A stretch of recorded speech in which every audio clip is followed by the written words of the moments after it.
जय श्री राधे कृष्णा। आज मैं आपको बृहस्पतिवार व्रत कथा सुनाने जा रही हूँ और अंत में आपको इसकी आरती भी सुनाऊंगी। तो बोलिए बृहस्पति भगवान की जय। एक समय की बात है कि भारतवर्ष में एक राजा राज्य करता था। वह बड़ा ही प्रतापी और दानी था। वह प्रतिदिन मंदिर में दर्शन करने को जाता था। ब्राह्मण और गुरु की सेवा किया करता था। उसके दरवाजे से कोई भी निराश होकर नहीं लौटता था तथा वह प्रत्येक गुरुवार को व्रत रखता था एवं पूजन भी करता था। प्रतिदिन गरीबों की सहायता करता था, परंतु यह सब बातें उसकी रानी को अच्छी नहीं लगती थी। वह ना ही व्रत करती थी और ना ही किसी को एक पैसे का दान भी करती थी तथा राजा से भी ऐसा करने से मना किया करती थी। एक समय की बात है कि राजा के शिकार खेलने वन में गए हुए थे। घर पर रानी और दासी थी। उस समय गुरु बृहस्पति देव एक साधु का रूप धारण कर राजा के दरवाजे पर भिक्षा मांगने गए तथा भिक्षा मांगी तो रानी कहने लगी, हे साधु महाराज, मैं इस दान पुण्य से तंग आ गई हूँ। मेरे से तो घर का कार्य समाप्त नहीं होता है। इस कार्य के लिए तो मेरे पतिदेव ही बहुत हैं। अब आप इस प्रकार की कृपा करें कि यह सब धन नष्ट हो जावे तथा मैं आराम से रह सकूं। साधु बोले, हे देवी, तुम तो बड़ी विचित्र हो। संतान और धन से तो कोई दुखी नहीं होता है, इसको सभी चाहते हैं। पापी भी पुत्र और धन की इच्छा करता है। अगर आपके पास धन अधिक है तो भूखे मनुष्यों को भोजन करवाओ, प्याऊ लगवाओ, ब्राह्मणों को दान दो, धर्मशाला बनवाओ, कुआं, तालाब, बावड़ी, बाग, बगीचों आदि का निर्माण करवाओ, निर्धन मनुष्यों की कुंवारी कन्याओं का विवाह कराओ और अनेकों यज्ञादि कर्म करो। इस प्रकार के कर्मों से आपका कुल और आपका नाम इस श्लोक में सार्थक होगा एवं स्वर्ग की प्राप्ति होगी। रानी साधु महाराज की बातों से खुश न हुई। वह बोली, हे साधु महाराज, मुझे ऐसे धन की भी आवश्यकता नहीं है जिसको दूसरे मनुष्यों को दान दूं तथा जिसके रखने उठाने में मेरा सारा समय ही बर्बाद हो जाए। साधु ने कहा, हे देवी, तुम्हारी ऐसी इच्छा है तो ऐसा ही होगा। मैं तुम्हें बताता हूँ, वैसा ही करना। बृहस्पतिवार के दिन घर को गोबर से लीपना, अपने केसों को धोना, केसों को धोते समय स्नान करना, राजा से कहना वह हजामत बनवाओ, भोजन में मांस मदिरा खाना, कपड़ा धोबी के यहाँ धुलने के लिए देना। इस प्रकार 7 बृहस्पतिवार करने से तुम्हारा सब धन नष्ट हो जाएगा। ऐसा कहकर साधु महाराज वहां से अंतर ध्यान हो गए। रानी ने साधु के कहने के अनुसार वैसा ही किया। 3 बृहस्पतिवार ही बीते थे कि उसका समस्त धन नष्ट हो गया और भोजन के लिए दोनों समय तरसने लगे, सांसारिक भोगों से दुखी रहने लगे। तब वह राजा रानी से कहने लगा कि हे रानी, तुम यहाँ पर रहो, मैं दूसरे देश को जाऊंगा, क्योंकि यहाँ पर मुझे सभी मनुष्य जानते हैं, इसलिए कोई भी कार्य नहीं कर सकता। देश की चोरी परदेश की भीख बराबर है। ऐसा कहकर राजा परदेश चला गया। वहां जंगल में जाता और लकड़ी काट कर लाता और शहर में बेचता। इस तरह जीवन व्यतीत करने लगा। इधर राजा के घर रानी और दासी दुखी रहने लगी। किसी दिन भोजन मिलता और किसी दिन जल पीकर ही रह जाती। एक समय रानी और दासी को 7 दिन बिना भोजन के व्यतीत हो गए तो रानी ने अपनी दासी से कहा, हे दासी, यहाँ पासी के नगर में मेरी बहन रहती है, वह बड़ी धनवान है, तू उसके पास जा और वहाँ से 5 सेर बेजर मांग लाओ, जिससे कुछ समय के लिए गुजर हो जाएगी। इस प्रकार रानी की आज्ञा मानकर दासी उसकी बहन के पास गई। रानी की बहन उस समय पूजन कर रही थी, क्योंकि उस रोज बृहस्पतिवार का दिन था। तब जब दासी ने रानी की बहन को देखा और उससे बोली, हे रानी, मुझे तुम्हारी बहन ने भेजा है, मेरे लिए 5 सेर बेजड़ दे दो।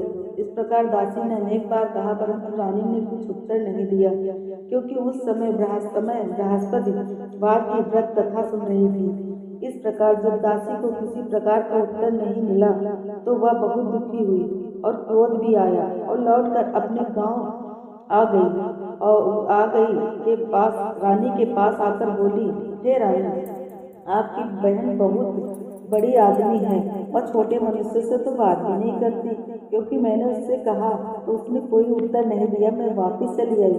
रानी बोली, हे दासी, इसमें उनका कोई दोष नहीं है। जब बुरे दिन आते हैं तब कोई सहारा नहीं देता, अच्छे बुरे का तो पता विपत्ति में ही लगता है। जो ईश्वर की इच्छा होगी वही होगा, यह सब हमारे भाग्य का दोष है। इधर उस रानी ने देखा कि मेरी बहन की दासी आई थी, परंतु मैं उससे नहीं बोली, इससे अब बहुत दुखी हुई होगी। यह सोच कथा को सुन विष्णु भगवान का पूजन समाप्त कर वह रानी अपनी बहन के घर चल दी और जाकर अपनी बहन से कहने लगी कि हे बहन, मैं बृहस्पतिवार का व्रत कर रही थी तुम्हारी दासी गई, परंतु जब कथा होती है तब तक न उठते हैं और न बोलते हैं, इसलिए मैं ना बोली। कहो दासी क्यों गई थी? रानी बोली, बहन हमारे यहाँ अनाज नहीं था, वैसे तुमसे कोई बात छिपी नहीं है, इस कारण मैंने दासी को तुम्हारे पास हाथ से बेझर लेने के लिए भेजा था। रानी बोली, भगवान सबकी मनोकामना पूर्ण करते, देखो शायद हमारे घर में ही अनाज रखा हो। इस प्रकार का वचन जब रानी ने सुना तो घर के अंदर गई, वहाँ उसे बेघर भरा एक घड़ा मिल गया। तब तो रानी और दासी दोनों ही बहुत खुश हुई और दासी कहने लगी, हे रानी देखो, वैसे हमको जब अन्न नहीं मिलता है तो हम रोज ही व्रत करते हैं, अगर इनसे व्रत की विधि और कथा पूछ ली जावे तो इसे हम भी किया करेंगे।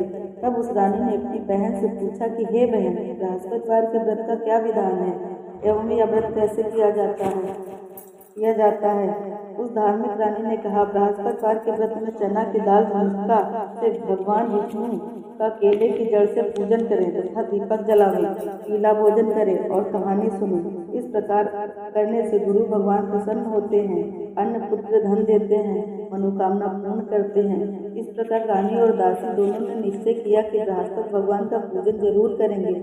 7 रोज बाद जब बृहस्पतिवार आया तो इन्होंने व्रत रखा, गुड़साल से चना गुड़ बीन लाई तथा उसकी दाल से केले की जड़ तथा विष्णु भगवान का पूजन किया। अब भोजन पीला कहाँ से आवे, बेचारी बड़ी दुखी हुई, परंतु उन्होंने व्रत किया था, इस कारण गुरु भगवान प्रसन्न थे। 2 थालों में सुंदर पीला भोजन लेकर आए और दासी को देकर बोले, हे दासी, यह तुम्हारे और रानी के लिए भोजन है, तुम दोनों करना। दासी भोजन पाकर बड़ी प्रसन्न हुई और रानी से बोली, चलो रानी जी भोजन कर लो। रानी को इस विषय में कुछ पता नहीं था, इसलिए वह दासी से बोली, तू ही भोजन कर, क्योंकि तू व्यर्थ में हंसी उड़ाती है। दासी बोली, एक महात्मा भोजन दे गया है। रानी कहने लगी, वह भोजन तेरे लिए ही दे गया है, तू ही भोजन कर। दासी ने कहा, वह महात्मा हम दोनों को 2 थालों में भोजन दे गया है, इसलिए हम दोनों ही भोजन के साथ साथ में करेंगी। इस प्रकार रानी और बांदी दोनों ने गुरु भगवान को नमस्कार कर भोजन प्रारंभ किया तथा अब वह प्रत्येक बृहस्पतिवार को गुरु भगवान का व्रत एवं विष्णु भगवान की पूजा करने लगी। बृहस्पति भगवान की कृपा से रानी और दासी के पास धन हो गया। रानी फिर इसी प्रकार आलस्य करने लगी। तब दासी बोली, देखो रानी, तुम पहले इस प्रकार से आलस्य करती थी, तुम्हें धन के रखने में कष्ट होता था, इस कारण सभी धन नष्ट हो गया। अब गुरु भगवान की कृपा से धन मिला है तो फिर तुम आलस्य करती हो। बड़ी मुसीबतों के बाद हमने यह धन पाया है, इसलिए हमें दान पुण्य करना चाहिए। भूखे मनुष्य को भोजन करवाओ, प्याऊ लगवाओ, ब्राह्मणों को दान दो, कुआं तालाब बावली आदि का निर्माण करो, मंदिर पाठशाला बनवाकर दान दो, कुंवारी कन्याओं का विवाह करवाओ, उनको शुभ कर्मों में खर्च करो, इससे तुम्हारे कुल तथा यश बढ़े तथा स्वर्ग प्राप्त हो और पितर प्रसन्न हो गई। तब रानी ने इसी प्रकार के कर्म करने प्रारंभ किए तो काफी यश फैलने लगा। एक दिन रानी और दासी विचार करने लगी कि न जाने राजा किस प्रकार होंगे, उनकी कोई खबर नहीं है। गुरु भगवान से उन्होंने प्रार्थना की और भगवान ने रात्रि में राजा को स्वप्न में कहा, हे राजा, उठ, देवी रानी तुझको याद करती है, अपने देश को चला जा। राजा प्रातः काल उठा और विचार करने लगा, स्त्री जात खाने और पहनने की संगीनी होती है तथा भगवान की आज्ञा मानकर वह अपने नगर के लिए चलने को तैयार हुआ। इससे पूर्व जब राजा परदेश चला गया था तो परदेश में दुखी रहने लगा। प्रतिदिन जंगल में से लकड़ी बीन कर लाता, उन्हें शहर में बेचकर अपने दुखी जीवन को बड़ी कठिनता से व्यतीत करता था। एक दिन राजा दुखी हो अपनी पुरानी बातों को याद करके रोने लगा।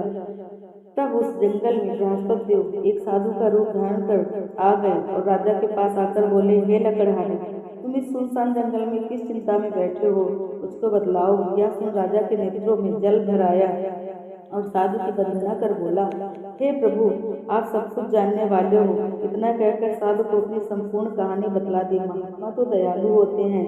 उससे बोले, हे राजा, तुम्हारी स्त्री ने बृहस्पति देव का अपराध किया था, जिस कारण तुम्हारी यह दशा हुई है। अब तुम किसी प्रकार की चिंता मत करो, भगवान तुम्हें पहले से अधिक सम्मान करेगा। देखो, तुम्हारी स्त्री ने गुरु भगवान का व्रत प्रारंभ कर दिया है और तुम मेरा कहा मानकर बृहस्पतिवार का व्रत करके चने की दाल को जल को लोटे में डालकर केला का पूजन करो, फिर कथा कहो और सुनो, भगवान तेरी सब मनोकामनाओं को पूर्ण करेगा। साधु महाराज को प्रसन्न देखकर राजा बोला, हे प्रभु, मुझे लकड़ी बेचकर इतना पैसा नहीं मिलता जिससे भोजन करने के उपरांत कुछ बचा सकूं। मैंने रात्रि में अपनी रानी को व्याकुल देखा, मेरे पास कुछ भी नहीं जिससे उसकी खबर मंगा सकूं, और फिर मैं कौन सी कहानी कहूँ, यह मुझको मालूम नहीं है। साधु ने कहा, हे राजा, तुम किसी बात की चिंता मत करो। बृहस्पतिवार के दिन तुम रोजाना की तरह लकड़ियाँ लेकर शहर को जाओ। तुमको रोज से दुगना धन प्राप्त होगा, जिससे तुम भली भांति भोजन कर लोगे तथा बृहस्पति देव की पूजा का सामान भी आ जाएगा। बृहस्पतिवार की कथा इस प्रकार है। प्राचीन काल में एक ब्राह्मण था। वह बहुत ही निर्धन था, उसकी कोई भी संतान नहीं थी। उसकी स्त्री बड़ी मलिनता के साथ रहती थी। वह न स्नान करती थी, न किसी देवता का पूजन करती थी। प्रातः काल उठते ही सर्वप्रथम भोजन करती थी, बाद में कोई अन्य कार्य करती थी। इससे ब्राह्मण देवता बड़े ही दुखी थे। बेचारे बहुत कुछ कहते थे, किंतु उसका कोई परिणाम न निकला। भगवान की कृपा से ब्राह्मण की स्त्री को एक कन्या रूपी रत्न पैदा हुई। वह कन्या अपने पिता के घर में बड़ी होने लगी। वह बालिका प्रातः स्नान करके विष्णु भगवान का जाप करने लगी, बृहस्पतिवार का व्रत करने लगी। अपने पूजा पाठ को समाप्त करके स्कूल जाती तो अपनी मुट्ठी में जौ भर के ले जाती और पाठशाला के मार्ग में डालती जाती। तब ये जौ स्वर्ण के हो जाते। लौटते समय उनको बीनकर घर ले आती। एक दिन वह बालिका सूप में उन सोने के जौ को पटक कर साफ कर रही थी। उसकी माँ ने देख लिया और कहा, हे बेटे, सोने के जौ को पटकने के लिए सोने का सूप भी होना चाहिए। दूसरे दिन गुरुवार था। इस कन्या ने व्रत रखा और बृहस्पति देव से प्रार्थना करके कहा, हे प्रभु, यदि मैंने आपकी पूजा सच्चे मन से की हो तो मेरे लिए सोने का सूप दे दो। बृहस्पति देव ने उसकी प्रार्थना स्वीकार कर ली। प्रतिदिन की तरह वह कन्या जौ फैलाती हुई जाने लगी। जब लौट कर जौ बीन रही थी तो बृहस्पति देव की कृपा से उसे सोने का सूप मिला। उससे वह घर ले आई और उससे जौ साफ करने लगी, परंतु उसकी माँ का वही ढंग रहा। एक दिन की बात है कि वह कन्या सोने के सूप में सोने के जौ साफ कर रही थी। उस समय उस शहर का राजपुत्र वहां से होकर निकला। इस कन्या के रूप और कार्य को देखकर मोहित हो गया तथा अपने घर आकर भोजन तथा जल त्याग कर उदास होकर लेट गया। राजा को जब इस बात का पता लगा तो अपने प्रधानमंत्रियों के साथ उसके पास गए और बोले, बेटा, तुम्हें किस बात का कष्ट है? किसी ने अपमान किया है अथवा कोई कारण हो सो कहो, मैं वही कार्य करूंगा जिससे तुम्हें प्रसन्नता हो। राजकुमार ने अपने पिता की बातें सुनी और वह बोला, मुझे आपकी कृपा से किसी बात का दुख नहीं है। किसी ने मेरा अपमान नहीं किया है, परंतु मैं उस लड़की के साथ विवाह करना चाहता हूँ जो सोने के सूप में सोने के जौ साफ कर रही थी। यह सुन राजा आश्चर्य में पड़ा और बोला, बेटा, इस तरह की कन्या का पता तुम ही लगाओ, मैं उसके साथ तेरा विवाह अवश्य ही करवा दूंगा। राजकुमार ने उस लड़की के घर का पता बतलाया। तब मंत्री उस लड़की के घर गए और ब्राह्मण की कन्या का विवाह राजकुमार के साथ हो गया। कन्या के घर से जाते ही पहले की भांति उस ब्राह्मण देवता के घर में गरीबी का निवास हो गया। अब भोजन के लिए भी अन्न बड़ी मुश्किल से मिलता था। एक दिन दुखी होकर ब्राह्मण देवता अपनी पुत्री के पास गए। बेटी ने पिता को दुखी अवस्था में देखा, अपनी माँ का हाल पूछा। तब ब्राह्मण ने सभी हाल कहा। कन्या ने बहुत सा धन देकर अपने पिता को विदा कर दिया। इस तरह ब्राह्मण का कुछ समय सुखपूर्वक व्यतीत हुआ। कुछ दिन बाद फिर वही हाल हो गया। ब्राह्मण फिर अपने कन्या के यहाँ गया और सभी हाल कहा तो लड़की बोली, हे पिताजी, आप माता जी को यहाँ ले लाओ, मैं उन्हें विधि बता दूंगी जिससे गरीबी दूर हो जाएगी। वह ब्राह्मण देवता अपनी स्त्री को साथ लेकर पहुँचे तो पुत्री अपनी माँ को समझाने लगी, हे माँ, तुम प्रातः काल उठकर प्रथम स्नान आदि करके विष्णु भगवान का पूजन करो तो सब दरिद्रता दूर हो जाएगी। परंतु उसकी माँ ने एक भी बात नहीं मानी और प्रातः काल उठकर अपनी पुत्री के बच्चों का जूठन खा लिया। एक दिन उसकी पुत्री को बहुत गुस्सा आया। एक रात कोठरी से सभी सामान निकाल दिया, अपनी माँ को उसमें बंद कर दिया। प्रातः काल उससे निकाला और स्नान आदि करा के पूजा पाठ करवाया तो उसकी माँ की बुद्धि ठीक हो गई और वह फिर प्रत्येक बृहस्पतिवार का व्रत रखने लगी। इस व्रत के प्रभाव से उसकी माँ भी बहुत धनवान तथा पुत्रवती हो गई। बृहस्पति जी के प्रभाव से स्वर्ग को प्राप्त हुई तथा वह ब्राह्मण भी सुखपूर्वक इस लोक से सुख भोग कर स्वर्ग को प्राप्त हुआ। इस तरह कहानी कहकर साधु देवता वहां से अंतर ध्यान हो गए। धीरे धीरे समय व्यतीत होने पर फिर वही बृहस्पतिवार का दिन आया। राजा जंगल से लकड़ी काटकर किसी शहर में बेचने गया। उसे उस दिन और दिन से अधिक पैसा मिला। राजा ने चना गुड़ आदि लाकर बृहस्पतिवार का व्रत किया। उस दिन से उसके सभी क्लेश दूर हुए, परंतु जब दोबारा गुरुवार का दिन आया तो बृहस्पतिवार का व्रत करना भूल गया। इस कारण बृहस्पति भगवान नाराज हो गए। एक दिन उस नगर के राजा ने विशाल यज्ञ का आयोजन किया तथा शहर में यह घोषणा करा दी कि कोई भी मनुष्य अपने घर में भोजन न बनावे, न आग जलावे। सभी लोग मेरे यहाँ भोजन करने आवे। यह इस आज्ञा को जो न मानेगा उसे फांसी की सजा दी जाएगी। इस तरह की घोषणा संपूर्ण नगर में करवा दी गई। राजा की आज्ञा अनुसार शहर के सभी लोग भोजन करने गए, लेकिन लकड़हारा कुछ देर में पहुंचा, इसलिए राजा उसको अपने साथ घर लिवा ले गए और ले जाकर भोजन करा रहे थे। इतने में रानी की दृष्टि उस खूंटी पर पड़ी जिस पर उसका हार लटका हुआ था। वह वहां पर दिखाई नहीं दिया। रानी ने निश्चय किया कि मेरा हार इस मनुष्य ने चुरा लिया है। उसी समय पुलिस को बुलवाकर उसको जेल खाने में डलवा दिया। जब राजा जेल खाने में पड़ गया और बहुत दुखी होकर विचार करने लगा कि न जाने कौन से पूर्व जन्म के कर्म से मेरे लिए ऐसा दुख प्राप्त हुआ है, और उसी साधु को याद करने लगा जो जंगल में मिला था। उसी समय तत्काल बृहस्पति देव साधु के रूप में प्रकट हो गए। उसकी दशा को देखकर कहने लगे, अरे मूर्ख, तूने बृहस्पति भगवान की कथा नहीं की, इस कारण तेरे लिए यह दुख प्राप्त हुआ है। अब चिंता मत कर, बृहस्पतिवार के दिन जेल खाने के दरवाजे पर तुम्हें 4 पैसा पड़े मिलेंगे। उनसे तू बृहस्पति देव की पूजा करना, तेरे सभी कष्ट दूर हो जाएंगे। तत्पश्चात बृहस्पतिवार के रोज उसे 4 पैसे पड़े मिले। राजा ने कथा कही। उसी रात्रि को बृहस्पति देव ने उस नगर के राजा को स्वप्न में कहा, हे राजा, तुमने जिस आदमी को जेल खाने में बंद कर दिया है वह निर्दोष है, वह राजा है, उसे छोड़ देना। रानी का हार उसी खूंटी पर लटका हुआ है। अगर तू ऐसा नहीं करेगा तो मैं तेरे राज्य को नष्ट कर दूंगा। इस तरह रात्रि के स्वप्न को देख राजा प्रातःकाल उठा और खूंटी पर हार देखकर लकड़हारे को बुलाकर क्षमा मांगी तथा राजा को योग्य सुंदर वस्त्र आभूषण देकर विदा किया तथा गुरुवार गुरुदेव की आज्ञा अनुसार राजा अपने नगर को चल दिया। राजा जब नगर के निकट पहुंचा तो उसे बड़ा ही आश्चर्य हुआ। नगर में पहले से अधिक बाग, तालाब, कुएं तथा बहुत सी धर्मशाला, मंदिर आदि बने हुए थे। राजा ने पूछा कि यह सब किसका बाग और धर्मशाला है। तब नगर के सब लोग कहने लगे कि यह सब रानी और बांदी के हैं। तो राजा को आश्चर्य हुआ और गुस्सा भी आया। जब रानी ने यह खबर सुनी कि राजा आ रहे हैं तो उसने बांदी से कहा कि हे दासी, देख राजा हमको कितनी बुरी हालत में छोड़ गए थे, वह हमारी ऐसी हालत देखकर लौट न जाए, इसलिए तू दरवाजे पर खड़ी हो जा। आज्ञा अनुसार दासी दरवाजे पर खड़ी हो गई और राजा आए तो उन्हें अपने साथ लिवा लाई। तब राजा ने क्रोध करके अपनी तलवार निकाली और पूछने लगे, यह बताओ, यह धन तुम्हें कैसे प्राप्त हुआ है? तब उन्होंने कहा, हमें यह सब धन बृहस्पति देव के व्रत के प्रभाव से प्राप्त हुआ है। राजा ने निश्चय किया कि 7 रोज बाद तो सभी बृहस्पति देव का पूजन करते हैं, परंतु मैं रोजाना दिन में 3 बार कहानी कहा करूंगा तथा रोज व्रत किया करूंगा। अब हर समय राजा के दुपट्टे में चने की दाल बंधी रहती थी तथा दिन में 3 बार कहानी कहता। एक दिन राजा ने विचार किया कि चलें अपनी बहन के यहाँ हो आवे।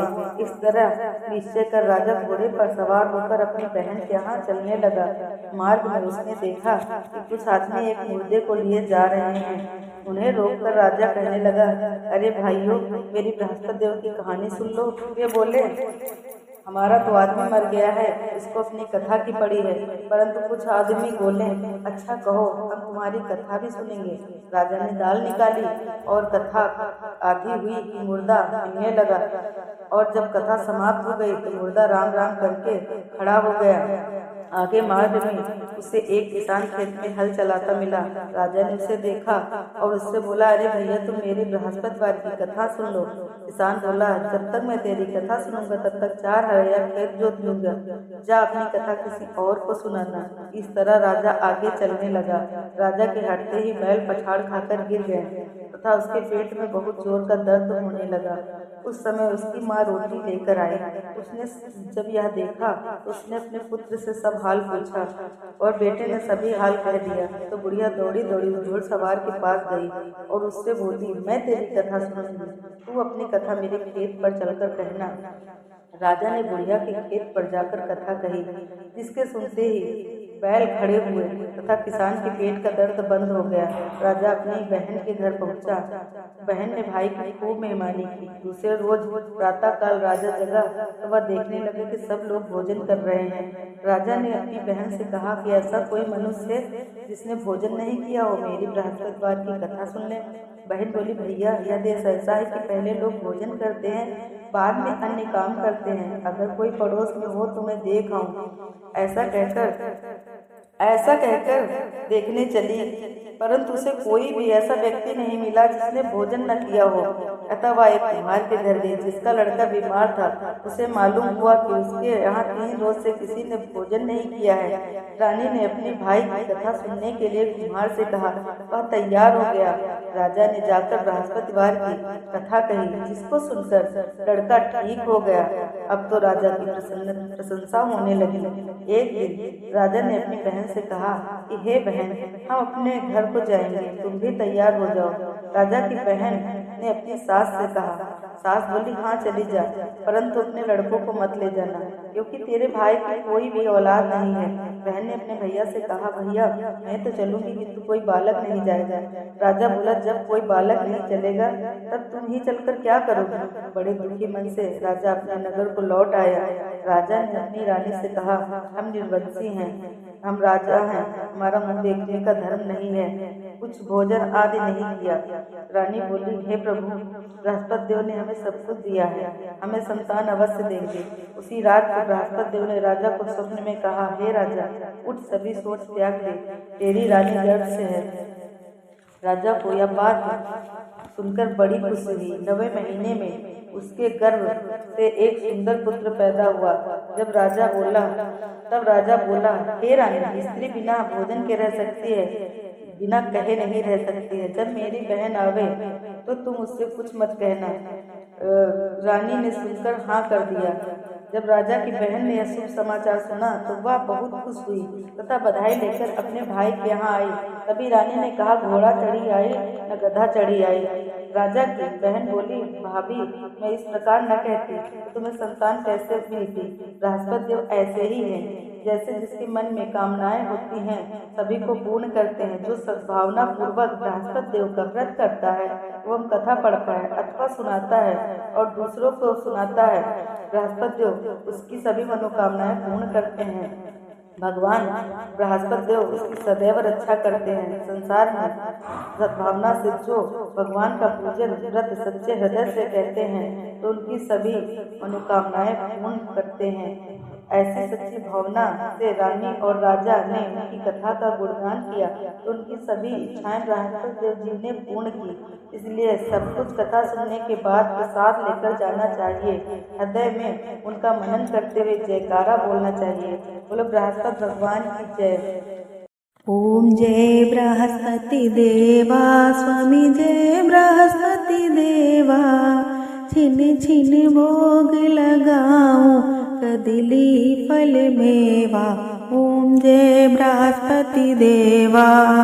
तुम पूर्ण परमात्मा, तुम अंतर्यामी, जगत पिता जगदीश्वर, तुम सबके स्वामी। ओम जय बृहस्पति देवा। प्रणामृत निज निर्मल, सब पातक हरता, सकल मनोरथ दायक, कृपा करो भरता।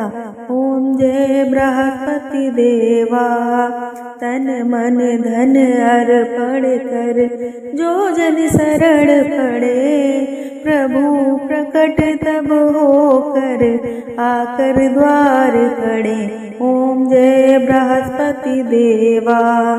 दीन दयाल दयानिधि, भक्तन हितकारी, पाप दोष सब हरता, भवबंधन हारी। ओम जय बृहस्पति देवा। सकल मनोरथ दायक सब संशय तारी। विषय विकार मिटाओ संतन सुखकारी। ओम जय बृहस्पति देवा।